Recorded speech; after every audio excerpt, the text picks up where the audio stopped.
குட்டீஸ் லீவில் இருக்கும்போது அவங்கள என்கேஜ் பண்ணணும்னு நினைக்கிறது கரெக்டு தான். ஆனால் நம்மளையும் ஏதாவது ஒரு விதத்தில் டைவர்ட் பண்ணி ரிலாக்ஸ் பண்ணிக்கணும். இல்லாட்டி வீட்டில் இருந்தால் நமக்கும் ரொம்ப டென்ஷன் ஏறி தேவையில்லாத ப்ரெஷர் தான். அப்படி தான் ஒரு வீக்கெண்டில் பசங்களை கூட்டிகிட்டு நானும் ஃபோரம் மாலுக்கு கிளம்பிட்டேன். என் ஃப்ரெண்ட்ஸோட அவங்க குட்டீஸோட எல்லாரும் வந்திருந்தோம். எனக்கும் என் ஃப்ரெண்ட்ஸை பார்த்த மாதிரி இருக்கும், எனக்கான ரிலாக்ஸ் டைமும் கிடைச்ச மாதிரி இருக்கும், பசங்களையும் கொஞ்சம் நேரம் வச்சு மேய்ச்ச மாதிரியும் இருக்குன்னு சொல்லிட்டு தான் கிளம்பிட்டோம். அன்றைக்கி அந்த மாலில் கீழே பார்த்தீங்கன்னா பசங்களுக்கு நிறைய ஆக்டிவிட்டீஸ் ஈவெண்ட்ஸ்லாம் கண்டக்ட் பண்ணிகிட்டு இருந்தாங்க. லைக் பிளாக்கை வச்சு ஏதோ செய்கிற மாதிரியும் ஆர்ட் காம்படிஷன் மாதிரியும் வச்சுருந்தாங்க. நாங்கள் மாலுக்கு போனது என்னவோ நல்லா சாப்பிட்டுட்டு டைம் ஸ்பெண்ட் பண்ணி நல்லா அரட்டை அடிக்கிறதுக்காக தான். ஸோ நேராக ஃபுட் கோர்ட்டு தான் போயிருந்தோம். அதுக்கு முன்னாடியே என் ஃப்ரெண்ட்ஸ் எல்லாம் வந்து ரெடியாக இருந்தாங்க.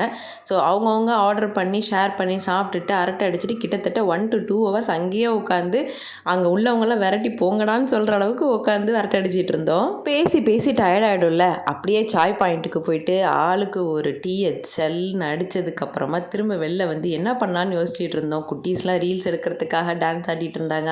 அவங்க வேர்ல்டில் இருந்தாங்க எல்லாருமே. சரி, கீழே ஏதோ ஈவெண்ட் நடந்துட்டு இருந்துச்சுல, பசங்களை ஒரு அரை மணி நேரம் அங்கே விட்டுட்டு நம்ம கொஞ்சம் டைம் ஸ்பெண்ட் பண்ணலான்னு சொல்லி அங்கே போய் கேட்டுட்டு இருந்தோம். பசங்களும் இன்ட்ரெஸ்டடாக இருந்தாங்க. சும்மா கலரிங் மாதிரி தான் வச்சுருந்தாங்க.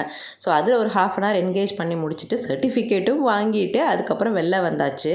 வெளியில் வந்தால் லண்டன் பஸ்ன்னு சொல்லி டபுள் டெக்கர் பஸ் எல்லாம் இருந்துச்சு. பசங்களை ஏற சொல்லி அவங்களெல்லாம் ஒரு ரவுண்ட் அடிக்க விட்டாச்சு. எப்போ பார்த்தாலும் வீட்டில் குக்கிங்கு க்ளீனிங்குன்னு சொல்லி லேடிஸ் டைம் ஸ்பெண்ட் பண்ணுறதே ஸ்ட்ரெஸ் அவுட் ஆகும். கண்டிப்பாக இந்த மாதிரி ஃப்ரெண்ட்ஸ் எல்லாம் மீட் பண்ணி டைம் ஸ்பெண்ட் பண்ணுறது ஒரு தெரப்பி தான். நீங்கள் என்ன சொல்கிறீங்க?